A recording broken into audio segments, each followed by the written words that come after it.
Village അതെ നോക്കില്ല നാളെ രാവിലെ ഉണ്ടാവും വൈകുന്നേരം 5 മുതൽ വെള്ളിയാഴ്ച മാത്രമില്ല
Good evening.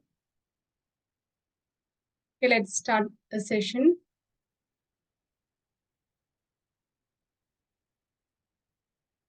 Anyway, today's session is a continuation of the previous session. I hope you remember what we have discussed in the previous class. It's about working capital management. Okay, what is working capital? Working capital is the capital or fund required for meeting the day-to-day expenses of the firm. And we have discussed how to calculate working capital for an organization. Okay, and there were two concepts with respect to working capital.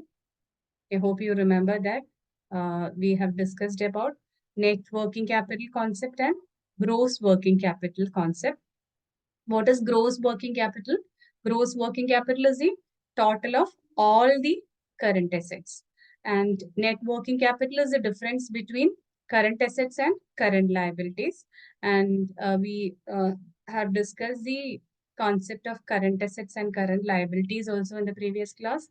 Okay, what are the current assets? Current assets are those assets which can be converted into cash within a period of 1 year. And current liabilities are those liabilities which has to be paid or settled within a year. And we have seen the examples of current assets and current liabilities also in the previous class.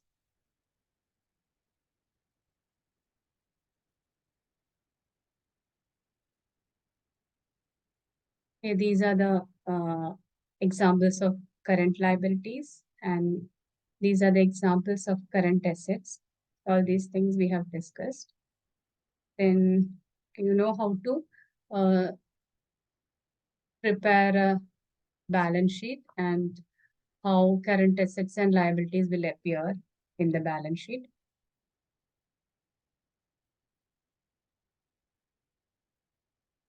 Then the main topic for our discussion was how to optimize investment in current assets and how should current assets be financed. And the optimization of current assets we have discussed in the previous class. Regarding that, we have to avoid two danger points. Okay, what are the danger points we have to avoid? Excessive investment in current assets as well as inadequate investment in current assets. If you have excessive investment, Okay, that may lead to unnecessary blockage of fund. Then if you have inadequate investment in current assets, at times of high demand, you may not be able to deliver the goods, and by that time you may lose the customers also. Okay, that is why we have to avoid two danger points like excessive investment or too much investment in current assets as well as inadequate investment in current assets. And we discussed another term called operating cycle. What is operating cycle? Operating cycle is a time taken for converting your raw materials to work in progress, then to finished goods, then sales, then the realization of cash after the sales. The time taken for the entire purpose, entire process of this conversion is known as operating cycle. And we also discussed the calculation. This is the diagrammatic representation of operating cycle: raw material procurement, work in progress, then finished goods. Then usually the sales will be in credit terms. That's why receivables arises there. Then we have to convert those receivables into cash. Then we will again invest in raw materials. It's a cyclical process. This is what is operating cycle. And like uh, gross working capital and net working capital, here also we have two concepts: net operating cycle and gross operating cycle. Gross operating cycle is a total time taken for conversion of raw materials to receivables and cash. And the cash conversion cycle or net operating cycle is the time taken for converting the receivables to cash. Can we have seen the calculation part also? Operating cycle, here we mean the gross operating cycle. Gross operating cycle is equal to inventory conversion plus debtors conversion. I hope you remember this. Can anyone respond?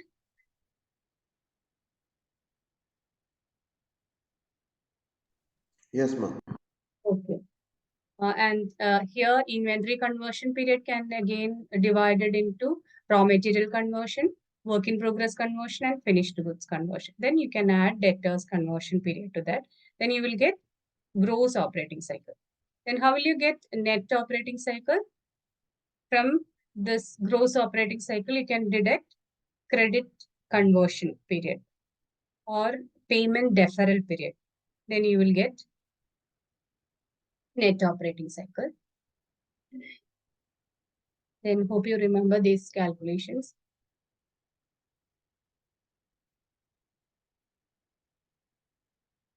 Then which will be longer, gross operating cycle or net operating cycle? Which would be longer? Any idea? Gross operating cycle or net operating cycle? Which would be a longer one? Gross operating cycle would be longer because in net operating cycle, we are deducting the payment deferral period. What do you mean by payment deferral period? The time allowed by your supplier to make the payment, right? That is a favorable thing to you because you can defer your payment till the credit term, till the credit term ends. Then net operating cycle is also known as cash conversion cycle.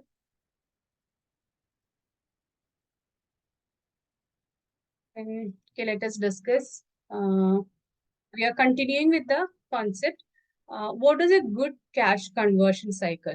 Okay, which kind of a cycle, like whether a longer cycle or a shorter cycle, which one would you prefer? Okay. Really, a shorter cash conversion cycle is better than a longer one because what is a cash conversion cycle? The time taken for converting your receivables to cash, right? Shorter the term, it is better because you can easily recover the cash within a short period of time. That's why a shorter cash conversion cycle is always better than a longer one. And let us see an example for this.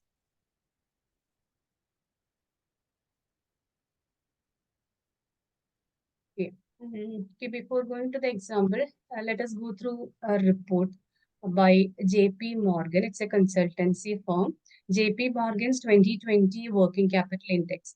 Okay, you know the importance of 2020 and 21 because that was the time where we have pandemic. And during that time, we have seen that the cash conversion cycle increases from 5.3 days. There was an increase of 5.3 days on an average between these pandemic years. And why it has happened like that? Because of the pandemic, the conversion was longer. It took more time because of the lockdown and all. And uh,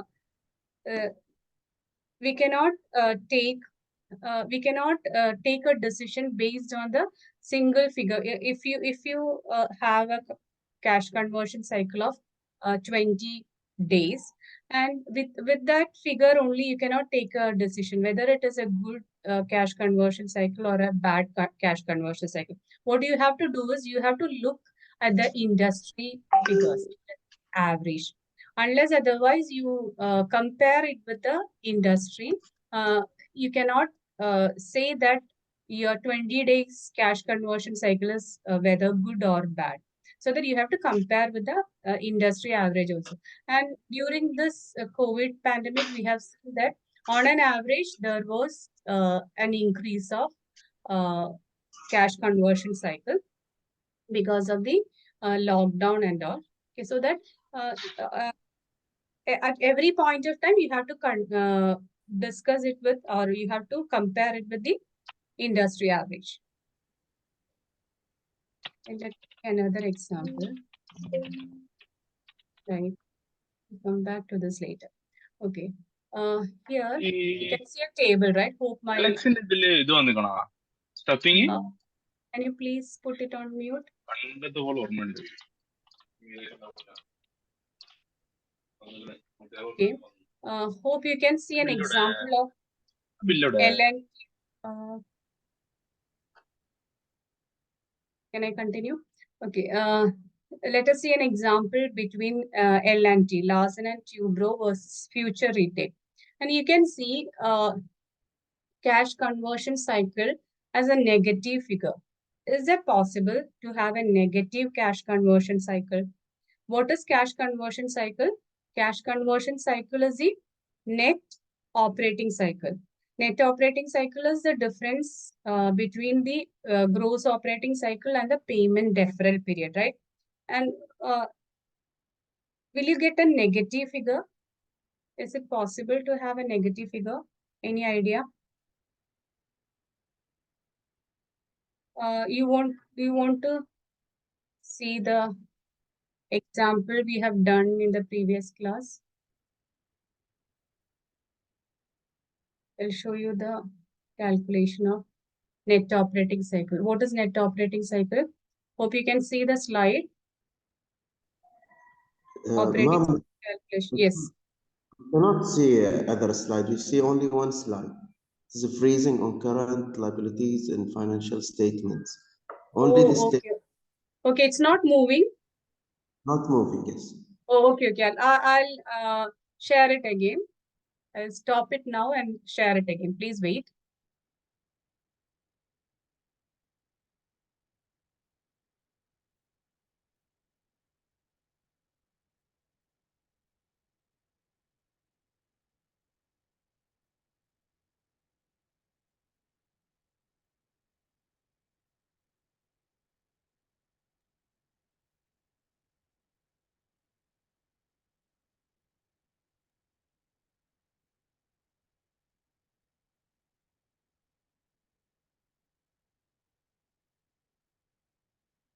Okay, which slide is visible to you?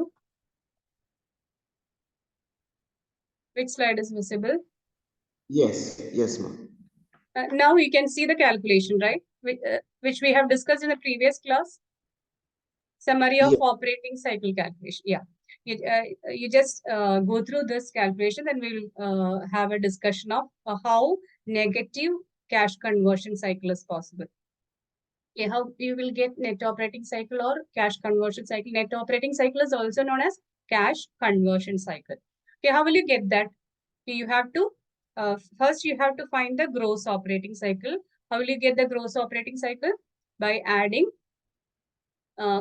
inventory conversion period plus receivables conversions period, you will get gross operating cycle. And in inventory conversion period, there are three categories like raw material conversion, work in progress conversion, and finished goods conversion. By adding these three together, you will get inventory conversion period. Then you can add receivables conversion period also. And you got 171 here. What is 171? 171 is a gross operating cycle. And from that, we have deducted payment deferral period, 35 days. Then you will get 136. That is what is cash conversion cycle or net operating cycle. And here, how a negative figure is possible. How it is possible or whether it is possible. Okay, listen. Here, the gross operating cycle is 171 days and the payment deferral period is 35 days. What is payment deferral period? Payment deferral period is a time allowed by your supplier to make the payment. You might have purchased your raw materials on a credit term and the credit period allowed by the, here in this example, the credit period allowed by the supplier is 35 days. Got it? And if it is more than 171 days, okay, suppose you are a credit worthy customer and your supplier allowed you a period of 180 days or 200 days. What happens to the net operating cycle? It will be a negative figure, right? 171 minus 200. What happens? It will be a negative figure. Okay. Hope you understood.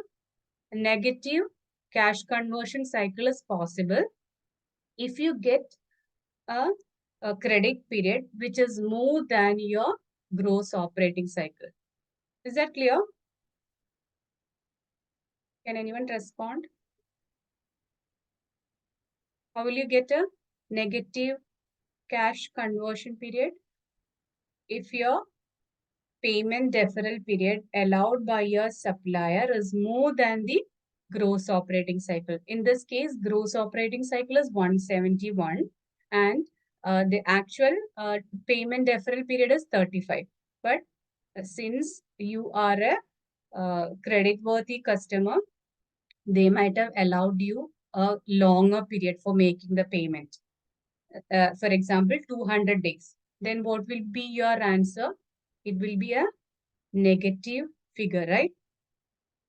Okay, that is what we have seen here. Okay, let us go to the other slide. Hope my slide is moving. Is it? Yes, ma'am. Yeah. Now you see this example. L&T versus future retail. Here you can see a negative cash conversion cycle. How it happened? Because they have cash payment deferral period more than that of the gross operating cycle. Whether it is good or bad, what do you feel? Is it good or bad? A negative cash conversion cycle, is it good or bad? Negative is not good. Positive is good. Negative. Okay, I'll explain that. Actually, negative figures, we always see that as a bad thing. But here, negative cash conversion cycle is a good thing. Okay, I'll explain that. Because, let us go to the previous example. Yeah, the same example. Here, your gross operating cycle is 171 days, right? And suppose your payment deferral period is 200 days. And in that case, your net operating cycle or cash conversion cycle will be negative. And that is a good thing for the organization. Okay, I'll explain how. Because the entire process of conversion of your raw materials to sales will take a period of 171 days. But you need to make the payment of your raw materials within a period of 200 days only. That means before making a payment, you will get the receivables back. Is that a good thing? Yes. Yeah, that is good, right? Because what you imagine an organization, you imagine a manufacturing sector. Okay, there what happens actually, you will buy raw materials, then you will process it and you will sell it. And you have to realize the cash also. That is what is happening in a manufacturing organization. And the time taken for converting your raw materials to finished goods and then to receivables, then to cash, is the period is for a days of 171 days. But you need to make the payment of raw materials only after 200 days. Okay, that is a good thing because you can make the payment. You can make the payment of your raw materials after realizing your sales. That is a good thing, right? That is why I told you that a negative cash conversion cycle is good for the organization, because that is a source of finance for the organization. Okay, you need not find any other source for making your raw material payment. You can make the payment only after realizing your sales figures. Okay, that is why a negative cash conversion cycle is good. Then, okay. Anyway, shorter cash conversion cycle is good, right? Shorter cash conversion cycle is good. And even if a negative cash conversion cycle is good, that is what we have seen now. Then let us see how we can shorten the cash conversion cycle. Okay, let us see few strategies to shorten your cash conversion cycle. The first strategy is to evaluate vendor health and stability.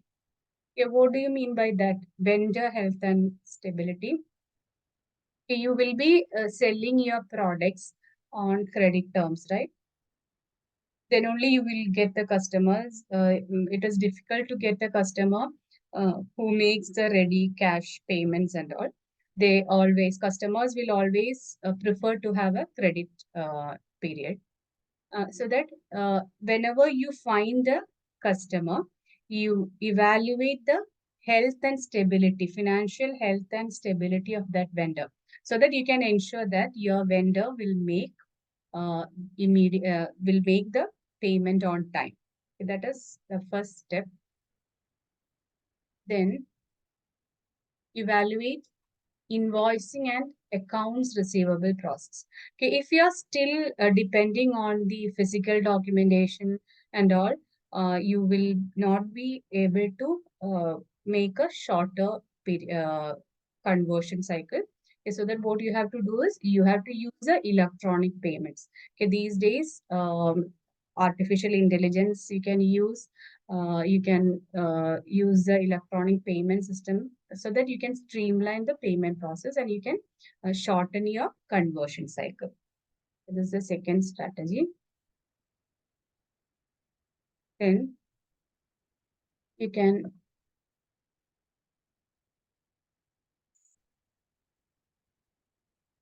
reassess customer credit criteria. Okay, you always look for a credit-worthy customer so that you can ensure that they will make the payment on time. You may be having regular customers, and even if you know the customer, his or her financial position may change, so that you have to assure that they are still in a good credit worthy condition and all. Otherwise, you have to change the customer, or else you will be in trouble. Then streamline inventory management process. You can use softwares for that, or you can you might have heard of just in time. Just in time, what is that? It's a Japanese management technique. Okay, if you if you are confident that you can arrange the raw materials within a short period of time and you have good suppliers, and they are able to supply the goods within a short period of time, you can go for just in time. Otherwise, you have to make a reasonable inventory. Then these are the strategies by which you can ensure that your cash conversion cycle is short. I hope it is clear. We always prefer a shorter cash conversion cycle, and we have seen that even though it is a negative cash conversion cycle, it is good for the organization. Try to avoid a longer cycle. Shorter cycle is better, and even a negative cash conversion cycle is also good for the organization. Then, okay, you have seen a term here, shorten your DSO. DSO means days sales outstanding. Days sales outstanding means the average number of days taken by a firm to collect payment from customers. We always keep the days sales outstanding shorter. If it is longer, you have to wait more for getting the payments. Okay. Have you heard of like it's a credit management strategy, like you try to get the payment earlier and you delay your payments. You ensure that your receivables are getting back in a shorter period of time, and you try to arrange a longer credit period for your payments. That is how we can manage credit.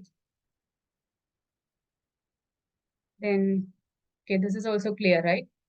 How negative cash conversion cycle happens and how it helps the organization, because it is a source of finance. You need not arrange any fund for your purchases, but you can, if it is a negative cash conversion cycle, you can finance your purchases with the receivables. Then, yeah. Negative cash conversion cycle means that inventory is sold before you have to pay for it. Or in other words, your vendors are financing your business. Negative cash conversion cycle is a desirable situation for many businesses. Okay, a negative cash conversion cycle means that company is getting paid by customers much earlier than payment to supplier. You're getting your payments back before you make the payment. Okay. Please put it in mute.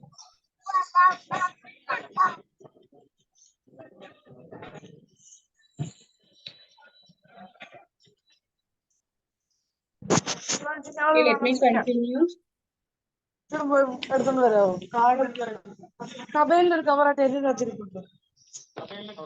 us go to few other calculations. Okay, you know the importance of working capital management, because working capital, what is working capital? Working capital is the capital required for meeting your day-to-day expenses. Without having adequate working capital, you cannot pull on your business, right? Okay, if you have high demands, but if you don't have enough fund, you may not be able to supply the goods or services. Or if you have excess capital, what happens? That may lead to unnecessary blockage of funds, and that may affect your profitability also. That's why you should maintain an optimum balance in the working capital or current asset. And let us see other calculations also. Another figure or another ratio which represents the working capital position of an organization is working capital ratio. Working capital ratio usually less than 1. If you have a ratio of less than 1 with respect to working capital, that shows that your business is facing liquidity problems. And what is the Then what is the ideal ratio? Ideal ratio is from 1.5 to 2. Okay, what is the ideal working capital ratio? 1.5 to 2. If it is less than 1, that shows that you are facing liquidity issues. What is liquidity issue? What do you mean by liquidity? What do you mean by liquidity? Liquidity means how easily you can convert your assets to cash. Okay. What do you mean by liquidity problems? Liquidity problems means you are not able to convert assets to cash easily.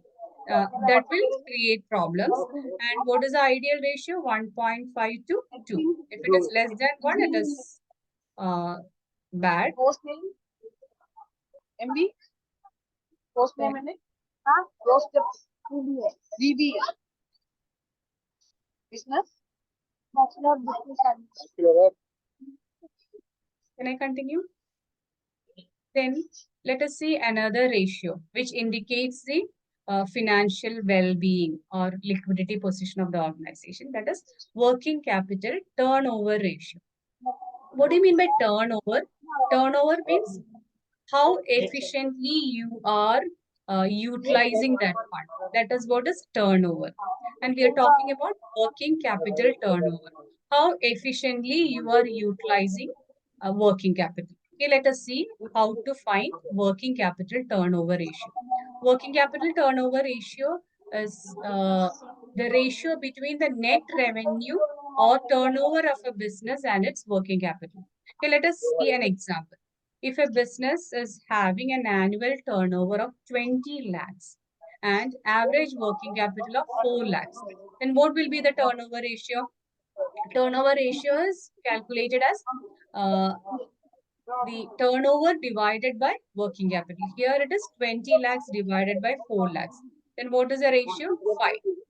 And turnover ratios, usually we see higher the ratio, better the financial position.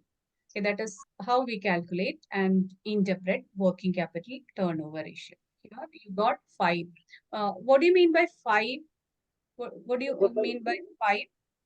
Here, 5 times you are you are able to turn over your working capital, or in a year you are making use of your working capital 5 times, and higher the figure, better the financial position.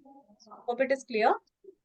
Okay, we have discussed working capital ratio as well as working capital turnover ratio.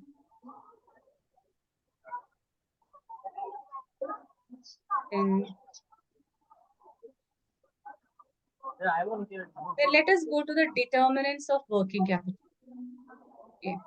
We have discussed about the optimum working capital and all, and we have seen that to have an optimum balance, you have to avoid two danger points like too much investment or excessive investment in working capital, as well as inadequate investment.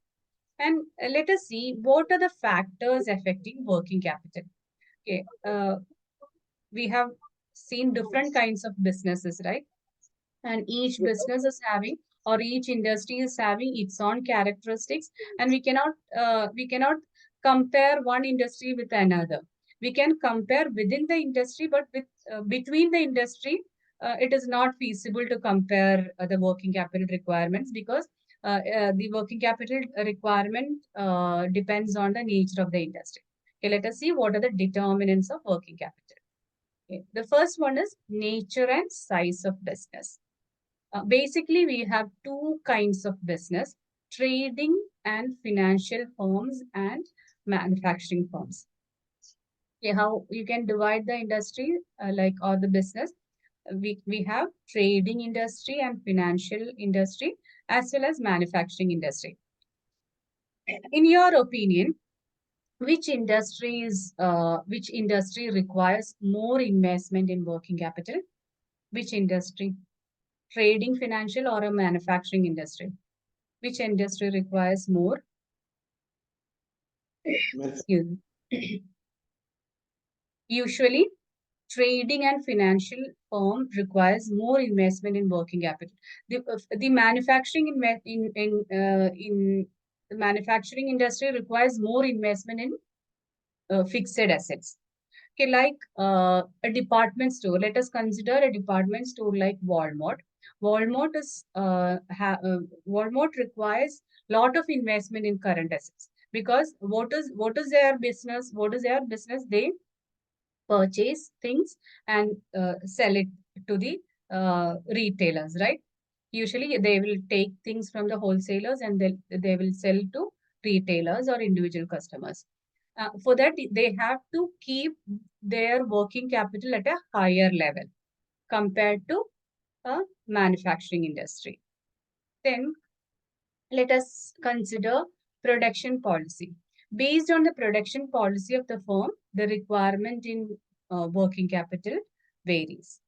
And we can see two types of production strategies, steady or level production and variable production. What do you mean by steady or level production? Steady or level production means this is applicable with respect to non-seasonal businesses.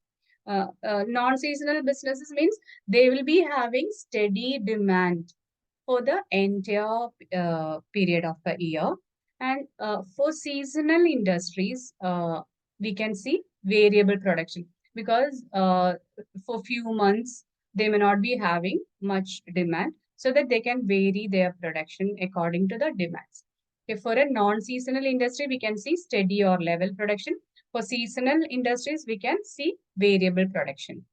And let us see how the production policy affects the level of investment in current assets. Okay, hope you can see the slide. I have shown a chart here, like permanent and temporary working capital. You can see on x-axis time and y-axis amount of working capital is shown. Is this visible? Yes, ma'am. Okay. You can see a parallel line against x-axis that shows the investment in permanent working capital. And above that, you can see a fluctuating line which shows temporary working capital. Okay. Hope you got what is permanent working capital and temporary working capital.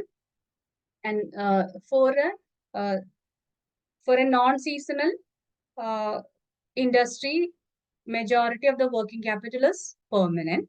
And for a seasonal industry, you can see a part of their working capital will be permanent, and they maintain a fluctuating or temporary working capital based on the seasonal requirements.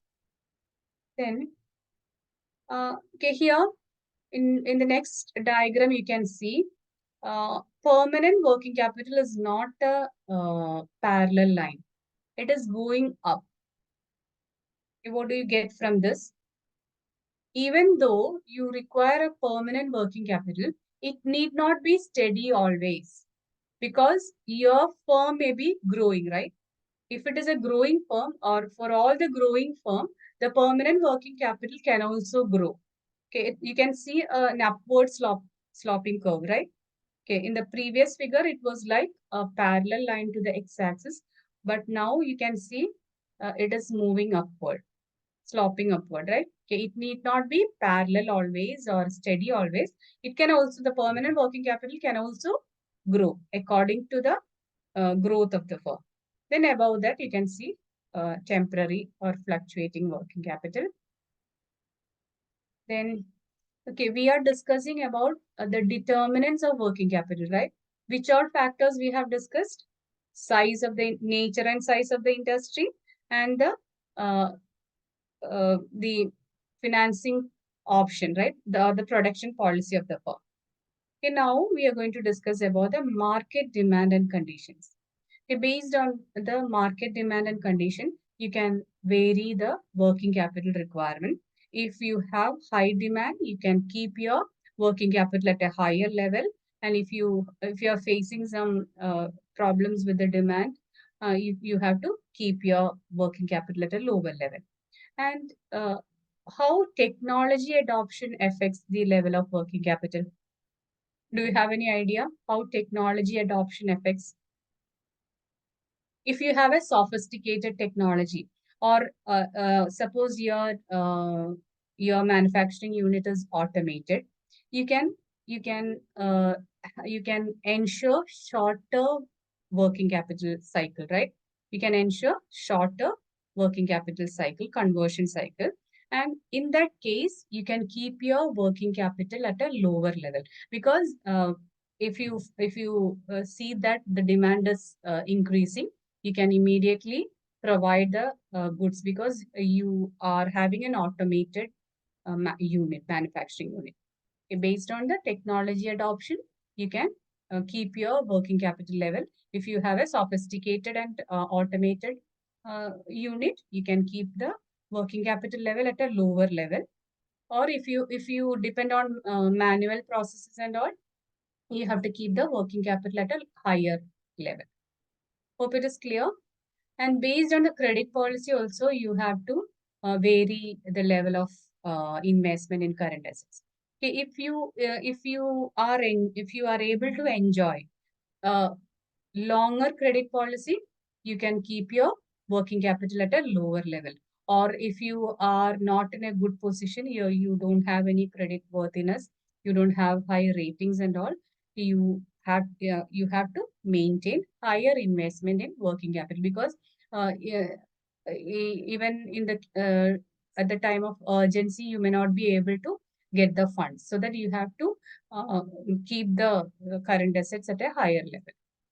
And availability of credit from suppliers, almost similar to the previous case, like credit policy. If you are able to avail credit from suppliers, you need not maintain a high level of current asset, because at the time of urgency, you can go and uh, take things on credit. Then price level changes. Okay, this price level is not regarding the finished goods price level. This is about the raw material price. Okay, suppose you think that the raw material price is going to hike in the near future, you have to keep the raw materials at a higher level. Okay, that is how price level affects the investment in current assets. I hope these points are clear. Okay, we were discussing the determinants of working capital. Working capital, okay, we have seen that it should be at an optimum level. You have to avoid two danger points, like too much investment or excessive investment in current assets, as well as inadequate investment. And there are few factors which determine the working capital. That is what we were discussing now. What are the determinants? Nature and size of the business. Okay, if it is a trading and financial firm, you have to keep the working capital level at a high level. And based on the production policy. Any doubt? Okay,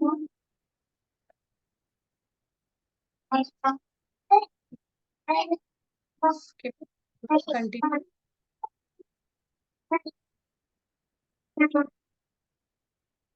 Yeah. Let me continue. Based on the production policy, we can have two production policy, like steady or level or variable production. If you have a steady production policy, you can maintain more at permanent working capital. And if you have a non-variable production or variable production or a seasonal production, you have to maintain at a higher level. I hope these figures are clear. Then based on the market condition, based on the technology adoption, credit policy, availability of credit from suppliers, and price level of raw materials. It's not the finished goods pricing. It's about the raw material price. Then, yeah. Okay. Then now let us discuss about the level of current assets. How will you determine the optimum level of current assets? It should not be too much. It should not be too less. Okay, it should be at an optimum level. And if you maintain, basically, it's a trade-off between cost that rises. It's a trade-off between two costs. What are the two costs associated with current assets? One is carrying cost, and on the other side, it is shortage cost. Okay, if you have too much investment in current assets, you have to face high carrying cost. And if you face some shortage in current assets, you have to face shortage cost. Shortage cost actually it's an opportunity cost of capital, because if you are not able to supply your finished goods on time, you may lose the customers, right? And that is an opportunity cost, because you are losing that opportunity. You have to make a proper balance between carrying cost as well as shortage cost. That is how you can maintain an optimum level of current assets. That is explained with this diagram, opportunity cost as well as carrying cost. Okay. Here in this diagram, you can see a diagram, right? Two curves you can see. One curve is going down, one curve is going up. And the curve which is going down is opportunity cost or the shortage cost. And the curve which is going up is the carrying cost or cost of administration. Okay, let us explain this diagram. What is there in the x-axis? You can see credit policy. Credit policy can be like you can follow a tight credit policy or a loose credit policy. What do you mean by a tight credit policy? Tight credit policy means you are allowing your customers a very short period of credit. That is what is tight credit policy. For example, you are allowing your customer a credit period of 15 days. That's a tight credit policy. And if you allow 45 days credit, that's a loose credit policy. Okay, we can have either a tight policy or a loose policy. And let us see the cost and benefits associated with this. Okay, if you follow tight credit policy, what happens? Here, you can see the administrative cost or the carrying cost is less. But at the same time, you are facing a high opportunity cost. Can you see this in the diagram? At tight credit policy, your carrying cost is less, but your opportunity cost is high, because if you maintain a tight credit policy, you may not get much customers, because customers will prefer a loose or a longer credit policy, right? Okay, you may lose customers. That's why high opportunity cost is happening at the tight credit policy. And what happens if you have a loose credit policy? Loose credit policy means your carrying costs may be high, because you may have to keep your conversion period longer, but you will get more customers. Your opportunity cost may less. Hope it is clear. And what is the optimum level?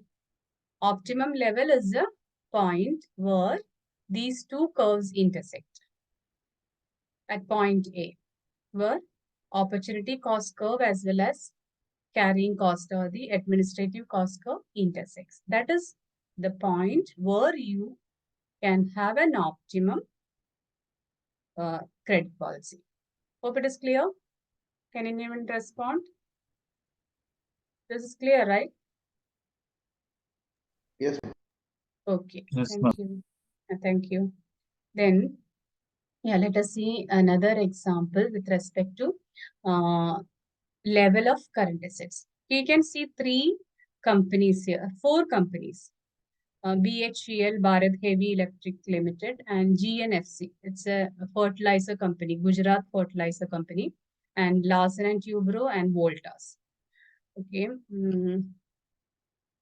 And you can see figures like sales figures, total assets, current assets to total assets ratio, and current assets to sales ratio. Okay, let us compare these ratios, like current assets to total assets and current assets to sales. For Bell, Bharat Heavy Electricals Limited, you can see it is 73, and GNFC it is 10, L&T it is 68, Voltas it is 83. Okay, what do you get from these figures? This is a ratio between current assets and total assets. Okay, which company is having high investment among these four? High investment in current assets. Which company is having high investment in current assets? Which company? There are four companies: Bell, GNFC, L&T, and Voltas. Which company is having? BHEL. BHEL. No, it's Voltas, right? BHEL is having 73. Voltas is having 83. The highest is Voltas. Yeah, highest is Voltas. Then comes Bell. Then comes BHEL. Okay. Here BHEL is having almost 3/4 of investment in current assets. Among the total assets of Voltas, more than 3/4 is with current assets. But we can see GNFC is having very less investment in current assets. That may be because of the nature of the industry. Then current assets to sales ratio, you can see which is having higher ratio. Bell is having higher ratio. And let me change the slide. Okay, you can see, hope you can read this. Here, what is, okay, Voltas we have seen, it is having the highest level of investment in current assets, 83%, more than, it is about more than 3/4 of the total current assets, right? And L&T is having 68%, and GNFC is a fertilizer company. It is having very less investment in current assets, right? What happens to BHL? Bell is a public sector company, and okay, and the major customer of Bell is State Electricity Board, and State Electricity Board means their payments may not be on time, and their conversion cycle, cash conversion cycle is longer. That is why you can see. Okay, let us go to the previous slide. Since their cash conversion cycle is more, sorry.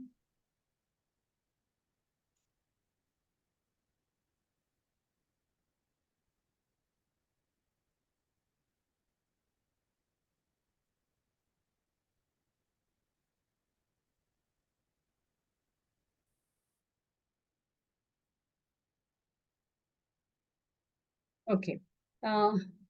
You can see the slide, right?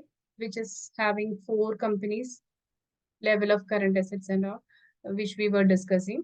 Okay, here Bell is having 73, the cash current asset to current total asset ratio is 73%. Why? Because it is having a longer conversion cycle. Okay, like that, Voltas may also have a longer conversion cycle. That is why it is having a high level of investment in current asset because of the longer cycle. And here, current assets to sales ratio is also more than 100% in Bell, because they have to wait for a longer period for getting their funds back.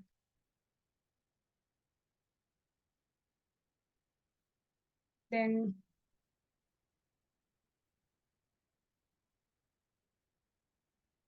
okay, let us see how do investors see current assets. Okay, and investors are also looking into these things because for a listed company, the public may purchase shares, right?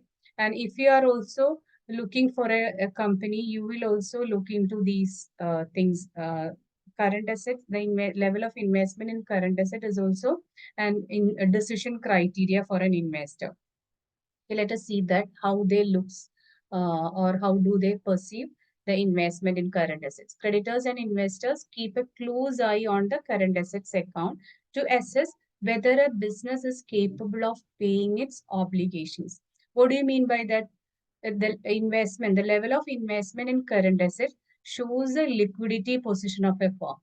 Liquidity means how easily they can uh, convert their cash into, convert their assets into cash, or how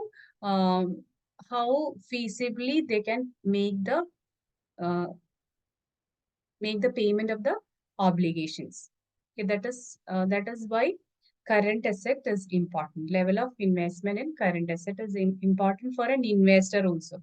Not only the suppliers, not only the customers, it is being watched by the investors also, because it shows the liquidity position.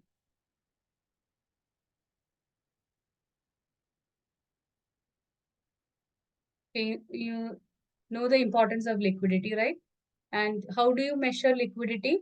Okay, we have seen current ratio, working capital ratio, working capital turnover ratio, and all, right.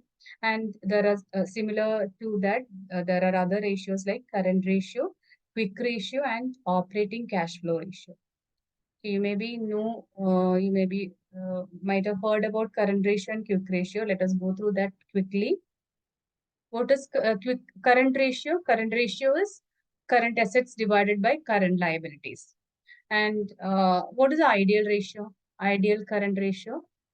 It should be the investment in current liabilities should be double than that of the current assets. The ideal ratio is 2:1. If your company is having a current ratio of 2:1, what does that mean? Your current assets are good enough to meet the payment of your liabilities. Okay, you have double the current assets than the liabilities. Okay, that shows your liquidity position. Then what is quick ratio? Quick ratio we can see in two ways. Quick ratio shows it is also another indication of liquidity. It shows the liquidity like okay, these are the two ratios or formulas: cash or cash equivalents plus marketable securities plus accounts receivables divided by current liability. Okay, it will consider highly liquid assets. Quick ratio considers only the highly liquid assets, and it uh, it will not consider the prepaid expenses and inventory, because inventory means it's a stock of your finished goods, but even though it is fully converted, sometimes based on the demands it may take some time for the conversion. Okay, for calculating the quick ratio, we try to avoid inventory and prepaid expenses.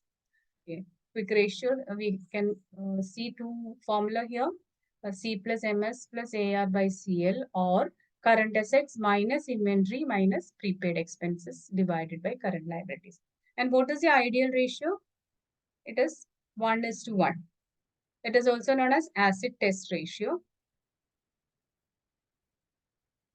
Then we have seen this term earlier also. Sorry. Days sales outstanding, DSO, days sales outstanding. Let us see what is that. Days sales outstanding refers to average number of days it takes for a company to collect the payments. And high DSO means, is that favorable? High DSO? High DSO is not good for the organization, because it indicates that the company will take more days to convert the sales. The formula is average accounts receivable by revenue per day. Okay, these are the liquidity ratios, other liquidity ratios. Okay, here we have discussed about working capital ratio, working capital turnover ratio, then current ratio, quick ratio, and sales outstanding ratio. Okay, these are the ratios we use to calculate the liquidity position of the firm. Okay, hope you got an idea about how to maintain the optimum balance, and how we can indicate the liquidity position of the firm. it's almost time. Okay, do you have any doubts? If you have any doubts, you can ask. Ma'am, can you please repeat the lessons topic like for 5 minutes? Because I came in between, that's why. Okay, Sorry. which topic? Which topic? No, from starting to some middles like Initial slides. yeah. Okay. Okay, we were talking about the negative cash conversion cycle initially. Cash conversion cycle is actually it is the net operating cycle. We will get this by deducting the payment deferral period from the gross operating cycle. And usually the shorter cash conversion cycle is good, and even the negative cash conversion cycle is also good for the firm, because negative cash conversion cycle indicates that you are getting the payments from the customers before you make the payment of your purchases. Okay, that is good for the firm, so that we can advise to have a negative cash conversion cycle also. Then we have discussed about ratios like working capital ratio. Working capital ratio, all these ratios indicate the liquidity positions, and the ideal ratios are from 1.5 to 2. If it is less than 1, it is not good for the firm. It shows the liquidity problems of the firm. Okay, those who don't have doubt can leave. Then working capital turnover ratio. And the formula is like turnover divided by working capital. And here you can see 20 lakhs turnover is having and 4 lakhs working capital. The ratio is 20 divided by 4. It is 5. Higher the turnover, better the liquidity position. Then what else we have discussed? Determinants of working capital. These are the factors. Have you heard this? Should I repeat this? Determinants. These are the factors. Ma'am, your slide is not moving. That's why. Moving. Okay, Not okay, moving. okay. I cannot see the another slides. Okay, I'll stop and share one more.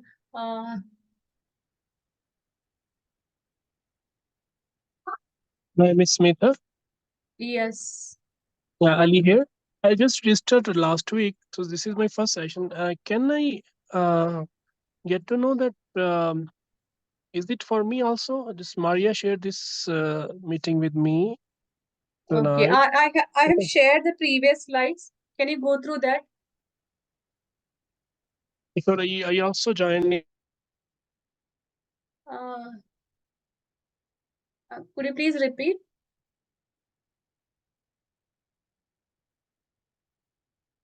Hello.